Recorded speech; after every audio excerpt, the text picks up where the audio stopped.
I never believed in drowning until I met her.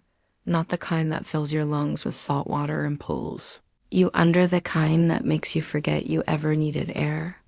The kind where you sink willingly, deliberately, into eyes that hold entire oceans. Her name was Marina. Of course it was, and she was married to my best friend. The water was freezing when I hit it, but I didn't care.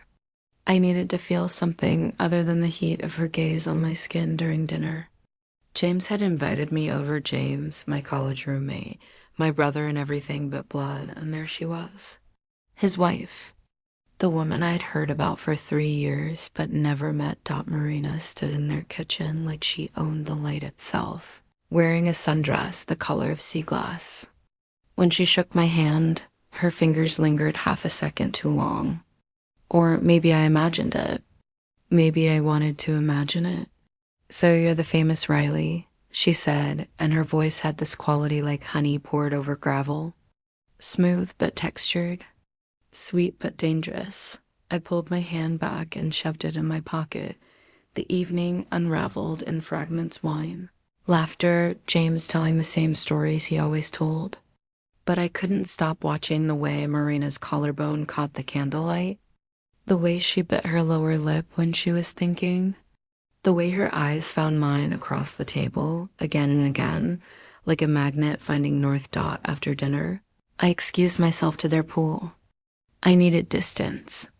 I needed cold water and chlorine to wash away whatever the hell was happening in my chest. Dove in without testing the temperature first. The shock stole my breath.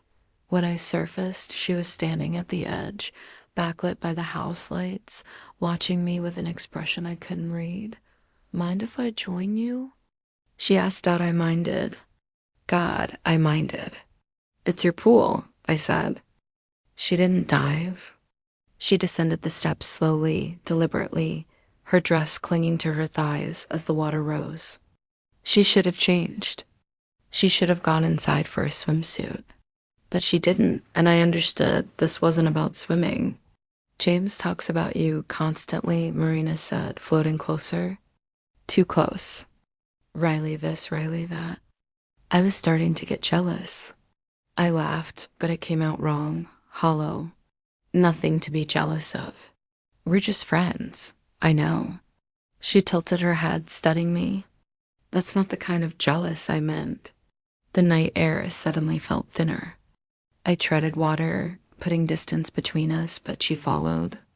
Not aggressively, just persistent, like a tide you can't outswim.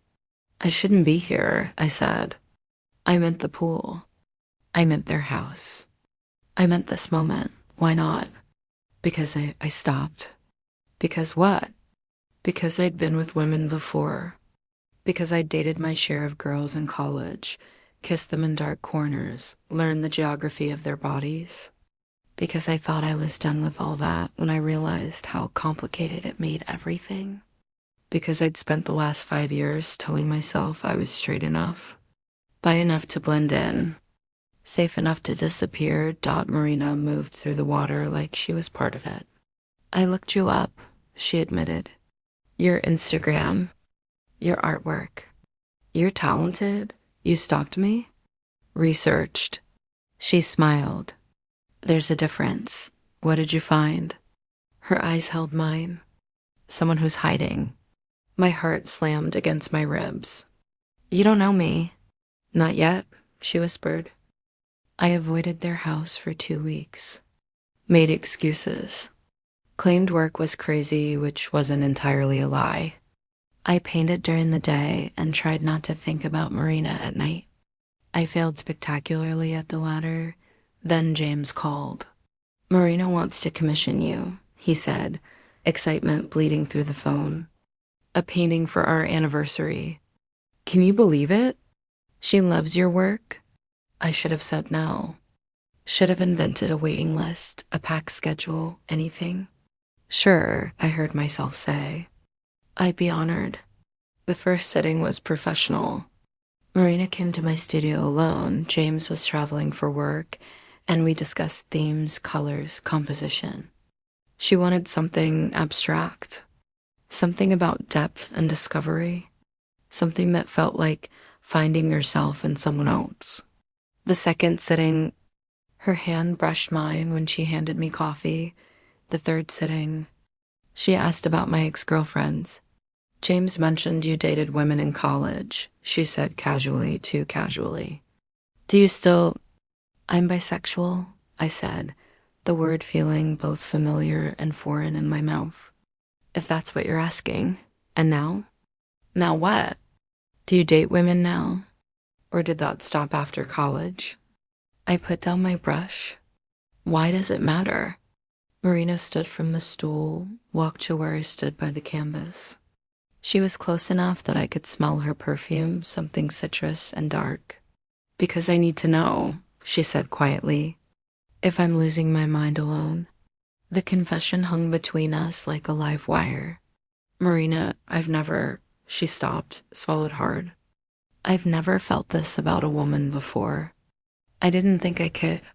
But then you walked into my house and looked at me like you could see straight through to my bones. And I kissed her. God help me. I kissed her. It lasted 3 seconds, maybe 4. Just long enough for me to taste her mint and wine and something desperate, before I pulled back, horrified. I'm sorry, I gasped. Fuck, I'm so sorry. James is my best friend. You're married. We can't, but Marina's hand was on my face, her thumb tracing my jaw. I know, she whispered. I know all of that. Don't you think I know? Then why? Because I'm drowning. Riley, I've been drowning since the moment I met you, and I don't know how to stop. We stood there, foreheads touching, breathing each other's air. Every rational thought in my head screamed to step back, to run, to protect what was left of my integrity and James's trust. But my body betrayed me, leaning into her warmth, my hands finding her waist like they'd always belonged there. This will destroy everything, I said. I know. James will never forgive us. I know. I'll lose him. You'll lose your marriage. It's not worth it. Marina pulled back just enough to meet my eyes. Then tell me you don't feel it too. Tell me I'm imagining this thing between us and I'll walk out that door right now. I'll finish our sessions professionally, collect the painting, and we'll never speak of this again. I opened my mouth. The lie sat right there on my tongue, ready to save us both, but I've been lying to myself for too long already. About who I was. About what I wanted. About the fact that loving women wasn't just a phase or a college experiment. It was as real as loving anyone. I can't tell you that, I whispered. She kissed me again. Slower this time, deeper, and I let myself fall into her. Into the deep. Some people say love is about finding your other half.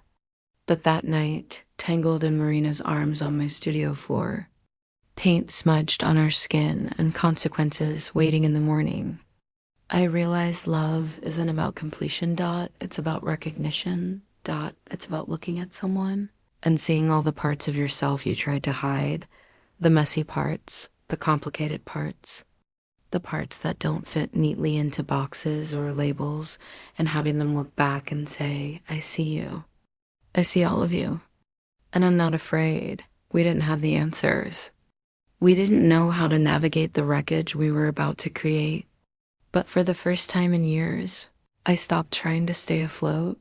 I let myself sink, want to read more stories about authentic queer experiences, complicated love, and finding yourself in the depths. Follow for more raw, honest narratives that celebrate the messy, beautiful reality of WLW relationships. Share this story if it resonated with you. Comment below. Have you ever fallen for someone you shouldn't? How did you navigate it? Your story matters. Your love matters. All of you matters.